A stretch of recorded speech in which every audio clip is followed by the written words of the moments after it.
তারা এনার্জি পাচ্ছে না ওয়ার্কআউট করার সময়, প্রি ওয়ার্কআউটে তারা কি খেতে পারে? ফুড আমাকে বলো, সলিড ফুড।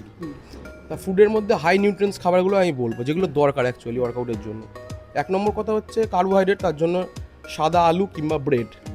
তারপর চলে আসছে প্রোটিনের জন্য তুমি গোটা ডিম সেদ্ধ খাবে। গোটা ডিম সেদ্ধ এই জন্যই কারণ ফ্যাটটা আমার দরকার ব্যায়াম করতে গেলে, কারণ ফ্যাটে এনার্জি বেশি। একটা ডিম সেদ্ধ, তার সাথে 5-6টা আলমন্ড বাদাম আর কিশমিশ খেতে পারো 15-20টা, আর তার সাথে ভালো খেজুর যদি থাকে খেজুর 2টো খেতে পারো।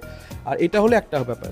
এবার এর সাথে চলে আসছে যদি ড্রিঙ্কস, আমি প্রি ওয়ার্কআউট বলি, প্রি ওয়ার্কআউট ড্রিঙ্কস কী খাওয়া যায়, যেগুলো আমরা প্রি ওয়ার্কআউট সাপ্লিমেন্টের থেকে থাকে, যে সাপ্লিমেন্টারি যে জিনিসগুলো, সেই জিনিসগুলো কিন্তু ফুড থেকেই পাওয়া যায়। অনেকে জানে না, শুধু প্রি ওয়ার্কআউট সাপ্লিমেন্ট মানেই, আমি বললাম না এখনকার দিনটা হচ্ছে সাপ্লিমেন্টের দিন।